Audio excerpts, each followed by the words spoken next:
So maybe we can begin with a retelling of the very familiar story of the birth of Jesus, this time from the Gospel of Luke, in which most of the familiar details that entered into Western art and Western culture and our whole Christian imagination come from, the details of the Nativity. And as we listen to it, we should. I think it's because we associate it very powerfully with our childhood. There's a nativity scene, I think, being rehearsed at the moment for the parish as we speak. And our first encounter with this story, of course, was as children, and maybe we even acted it out many times. We shouldn't be so familiar with it that we miss the strangeness of it. And the strangeness is actually partly in the compression. It's a very, very condensed story. There are huge leaps within the story that we hardly notice because it's told very well, and it's also a very intense story with an intense meaning. So it's very simple, it's very readable, it's very actable. The children love to play it, but it has very deep levels of meaning, and we can maybe just try to sense those levels of meaning as we hear it again. And it begins with the historical context, or Luke trying to put this significance of the birth of Jesus into a historical framework. It actually happened. However you may understand Jesus, whatever your theology of Christ may be, we accept that it is a historical event. Even the most skeptical or cynical or unreligious people, I think, accept it as a historical event. And it's a historical event that has changed the world. Not only changed many lives, personally, but changed human consciousness and human culture, and continues to do so. So the first detail about the decree going out from the Emperor Augustus, the whole world should be registered. There doesn't seem to be an easy explanation of that historical fact, but some kind of event is certainly located anyway within a historical and political culture framework. And everybody went to their own towns to be registered. Joseph went to the town of Nazareth in Galilee, in Judea, to the city of David called Bethlehem, because he was descended from the house and family of David. So the birth of Jesus is located politically, culturally, historically, and racially in this particular family, in this particular religious lineage. He went to be registered with Mary, to whom he was engaged and who was expecting a child. While they were there, the time came for her to deliver her child, and she gave birth to her firstborn son, and wrapped him in bands of cloth, and laid him in a manger, because there was no place for them in the inn. Well, that last sentence has generated huge mythology and legends, and if you go to YouTube, great humor.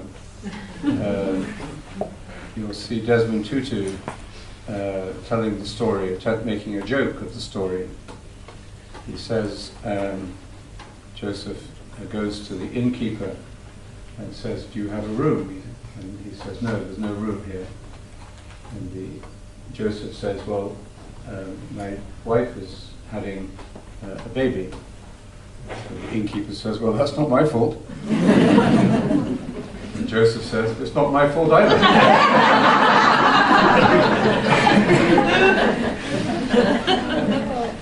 And he then goes off into a 5-minute historical Desmond Tutu laugh. And I think it's a very sacred moment, actually. I mean, many people would be really shocked by this, see it as blasphemous. But only somebody of great faith could make a joke like that. And why do you make jokes about something as sacred and as mysterious as the virgin birth, or as this mystery of our faith? Because we can't understand it. Because humor is a necessary response to the mystery. So is awe and wonder. But humor must be part of that human response to the limitations of our understanding. And it's a release from that tension of not being able to understand. And actually, it's a release from that frustration of not being able to understand it. And it's also a liberation into a new relationship with that mystery, a new participation in what it is communicating. You see what I mean? So the humor is kind of, it should be linked, and I think in a good Christian, or certainly in good Jewish style, humor, laughing at the sacred with a sense of reverence, but laughing, is a sign that you are familiar with it. You can only laugh at something that is, unless it's cynical laughter or cruel laughter. But you can, otherwise you laugh at something that is very familiar and precious to you. And you do it with great confidence, because you know that what you're laughing at is not going to be offended. God isn't going to strike you dead because you make a joke about this sacred piece of dogma. And I looked last night at Raymond Brown's 650-page book on the birth of the Messiah, and looked up this sentence and what is the significance of being wrapped in swaddling clothes or bands of cloth and being laid in a manger. Well, there are at least 30 pages describing different meanings of that. What does it mean? Now, for us, we would say, well, it's a sign that Jesus was born marginal, into he wasn't born in a big palace, he wasn't born in a intercontinental hotel presidential suite, he was born in a manger. And what a manger actually meant has many different interpretations. But some of the commentaries suggest that not to concentrate too much upon the poverty of the context, but more upon the fact that it's an echo of other passages in the scriptures, particularly the prophet Micah, which use this word manger to suggest a place where you belong. So it's a symbol of belonging. It's a symbol of like your cradle or your own bed, or it's a place where associated with an insertion point, with a coming home. So there are many nuances to these symbols, to these details, and they're significant details, although they're not algebra. You can't say this is what it means. It has a range of meanings, and we're entitled to concentrate on whatever meaning is particularly powerful for us or evokes a deep response from ourselves. In that region there were shepherds living in the fields, keeping watch over the flock by night. The angel of the Lord stood before them, and the glory of the Lord shone around them, and they were terrified. Shepherds were an untouchable kind of caste. They were regarded as a rather unclean part of society. So it's significant that the first people to hear about this good news of the birth of Jesus are people on the margins of society. So it wasn't an email sent to Herod or to the emperor, but these poor people living out under the stars. And the glory of the Lord shone around them, and they were terrified. And so often in the scriptures, where this epiphany takes place, where the glory of God is seen, the radiance of being is manifested at a particular moment, in a particular place, the response of people is fear. And it's the fear that we are stepping outside of the familiar, or we are seeing the familiar in a new way, that it's pulsating and radiating something that we didn't see before. So we see the same thing, but we see it in a completely different way, and our relationship to it is completely transformed. So when that happens, when you're sort of lifted up,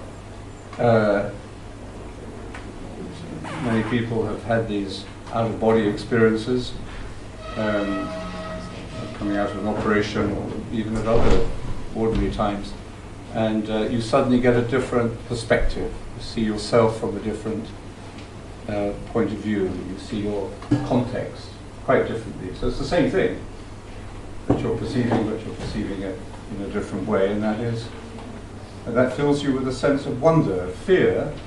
The fear of God in the scriptures doesn't mean, as we often mistakenly think, fear of punishment, or fear that God is going to, wipe us out, but it's more a sense of wonder or a sense of awe at the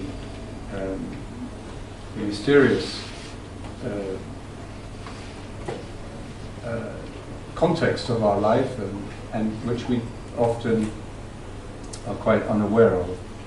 So these moments of epiphany. But the angel said to them, "Do not be afraid." The most frequently repeated verse in the whole of the Bible. Do not be afraid. You could almost say that the whole Bible is about telling the human race to get over their fear. So we long, of course, in a way, to see the ordinary in this extraordinary way, to see the meaning of life, to see the light, the radiance of being, and yet when we do, we are often scared, overwhelmed by it. Do not be afraid, for see, I am bringing you good news of great joy for all the people. So fear changed into joy. For to you is born this day in the city of David a Saviour who is the Messiah, the Lord. So a very explicit explanation of the significance of the birth of Jesus.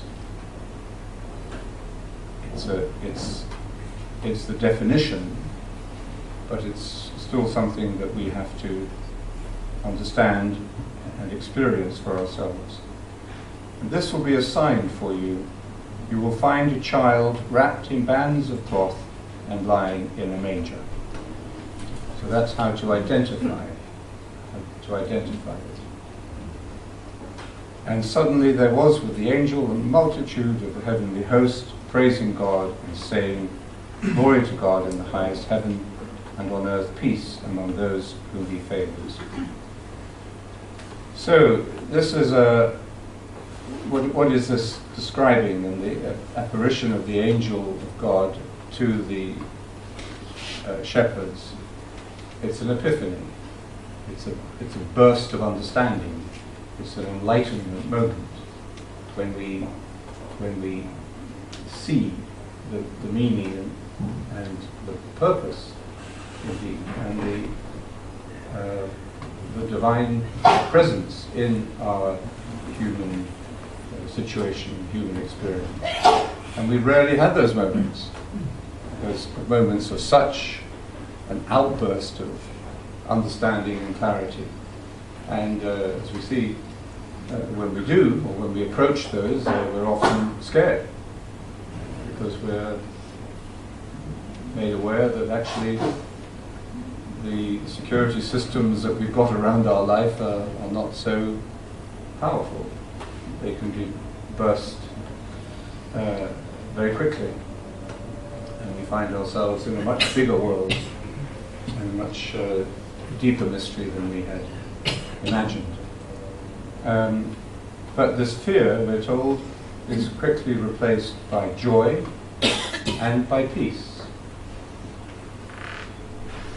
When the angels had left them and gone into heaven, so the sort of the enlightenment moment subsides, but it's left its influence. It wasn't just under the influence of drugs or alcohol that this took place.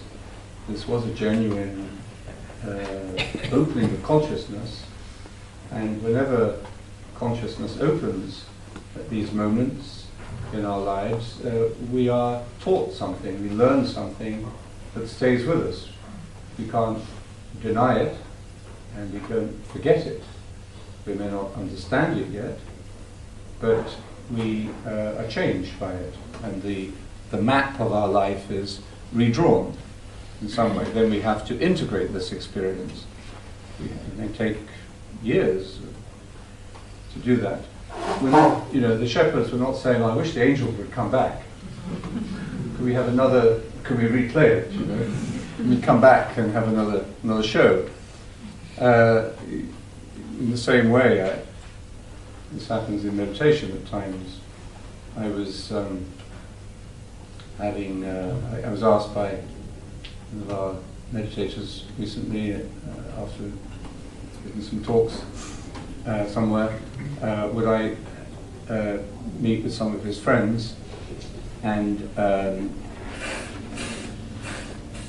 had dinner, and because he wanted to start a meditation group in his parish, but I meet with the parish priest and some of his friends.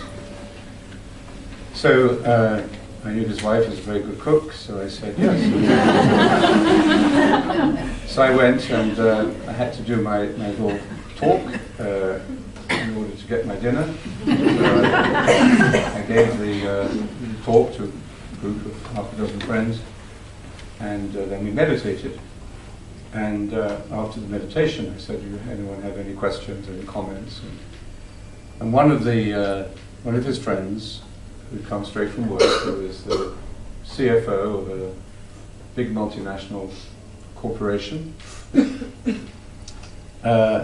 said, "Well," he said, "how long was the meditation?" I said, "Well, 20 minutes." So he said, "Oh." Well, he said, "It could have been 20 seconds or 20 hours," he said. He said, "This is the first time I meditated." And he said, "I had no words to describe what happened." He said, "I can just say I went into something that I'd never experienced ever before." And he said it was a place of just incredible peace and joy and light, happiness, reality. So those words are just words, he said, and I'd read about all this sort of thing, but he said I'd never experienced it before. So he said, I don't understand it at all. Then he said, and what's even more strange, he said, is that he said, I almost wasn't going to come here today because I had a terrible day, he said, and I had a real problem, which I'm very ashamed of, and that is my anger. And he said, all day I've been in a rage at work. Something went wrong in the morning, and I've just been a complete horrible person to everybody all day. And he said, I felt so bad, I thought I'd just go home. But I came because I promised I would come. And he said, so that makes it even more strange that I should have this experience. So he said, I don't know. Now, I was interested to to hear that, of course, and interested also to ask a few months later my friend if this chap was still meditating. Did he join the meditation group? And he said, what do you think? How many think yes? How many think no? You cynics. Well, he's still meditating. And I'm surprised at it too. Because he's not going to have that same experience every time he meditates. And he's not going to maybe have that experience ever again. And in a sense, and he knows, the great thing is, he knows it doesn't matter. Very important. So just like the shepherds. I was, this is not revealing any secrets because it was in the paper earlier this year. In Singapore, Lee Kuan Yew, the sort of the founding father of Singapore, asked one of our meditators there, Peter Ng, to teach him to meditate. And he said, I hear you from the Minister of Health that you meditate, and I said, I'd like to try again. So he tried some years ago, and it hadn't worked, and he said, I'd like to try again. He's not a Christian, but he's a very good student of meditation. So Peter said, okay, I'm very happy to. So he started meditating. This was about, actually 19 months ago, he said.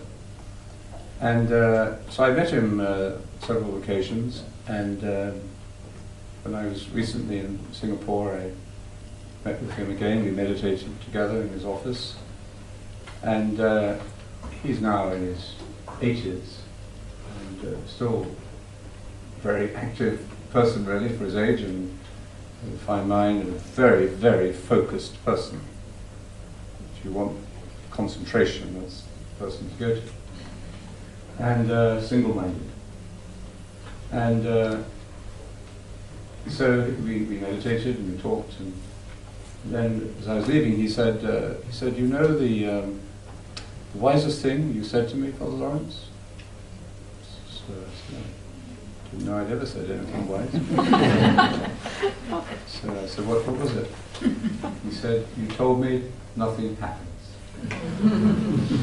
And I was so pleased to hear that, because it showed that he is a meditator, that he understands it. And of course, you don't meditate, you don't do anything that requires a discipline and faithful perseverance if nothing happens. Because you know that something is happening, something is changing, you see the fruits of meditation in your life. But you're not waiting for something or demanding that something happens during the meditation. You're not looking for an epiphany moment or an enlightenment moment or anything like that.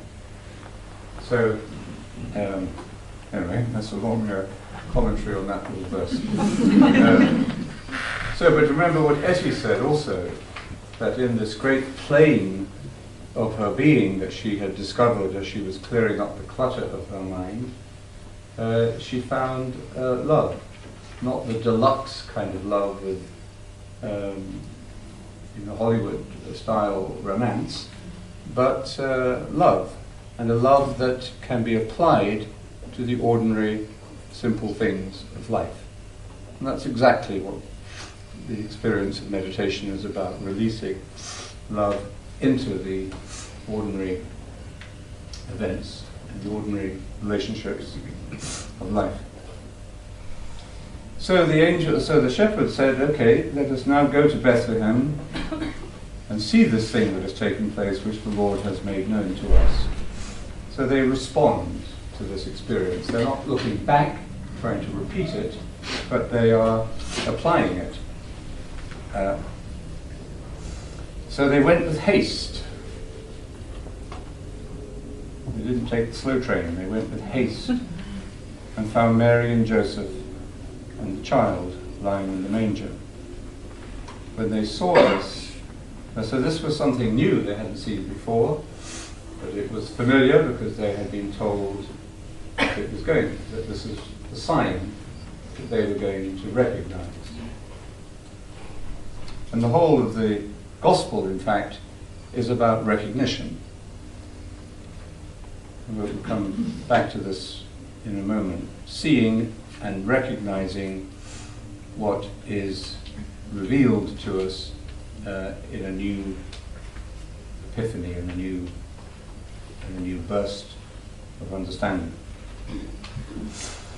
So they saw this and they made known what had been told about this child. So again, this is very compressed. So what does it mean? Who do they tell? What do they say? We don't know, but this is the compression of the narrative. This is a particular feature of the way the Gospels are constructed and the way they tell the story.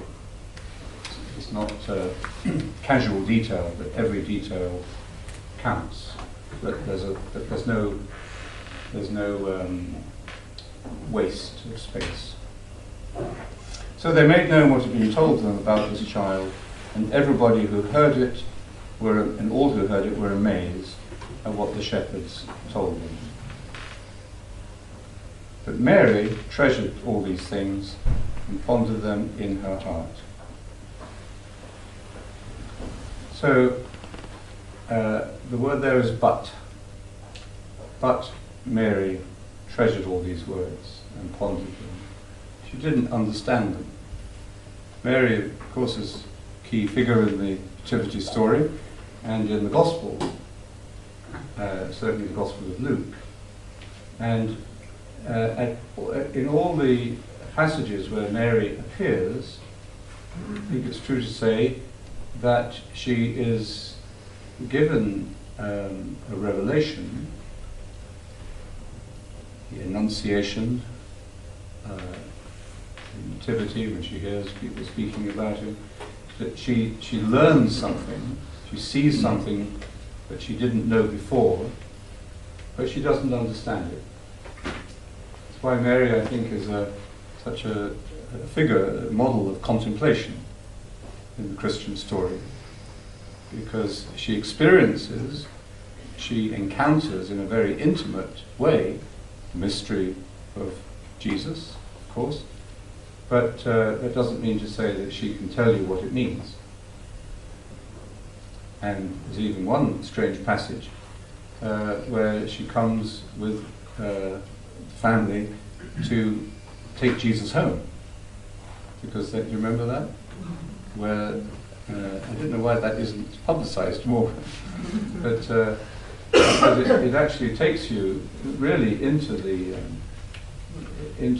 human mystery of Jesus very intimately, because the family knew he was an unusual person, an extraordinary person, but they thought he was going to get himself into trouble. He was saying the wrong things, he was upsetting the authorities, and he wasn't an influential person, so he was, as he did, get himself into trouble.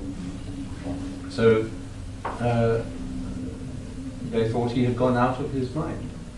He was dangerous, or he was a danger to himself. So they came to take him home.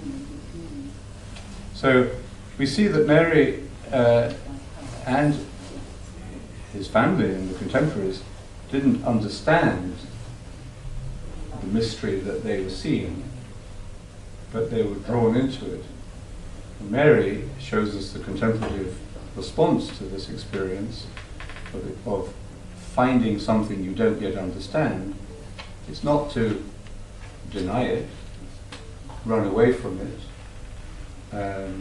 or give it a superficial explanation, but it's simply to hold it, to ponder it. What does to ponder mean? It means that you stay open-minded and open-hearted in relationship to it. You don't rush into a quick definition or a quick answer or quick response. You say, well, I just have to sit with this, I have to live with this, and understanding will come in its own time. So we see Mary here as a very crucial moment as a teacher of contemplation, a contemplative response to the event, to the events of our lives. The shepherds returned, glorifying and praising God for all they had heard and seen, as it had been told them. So there was the reassurance that what they had been told was true. So what they had been told, as it were, began to make them familiar with what they were going to discover as something new. And then when they saw it and heard it, it became real to them, something they could say, it has happened to me. Then they can recognize it. Okay, so this is knowledge. This is spiritual knowledge, not just intellectual knowledge or scientific knowledge, not just emotional experience. This is what the CFO began to experience. He couldn't understand it, but he knew it was real, and he's going to the meditation group every week. He's going to be hearing from the tradition, from the teaching in which he's now pursuing his journey. He's going to begin to contextualize it, to make sense of it more, to see how his own personal experience is given meaning from a tradition, from a wider context.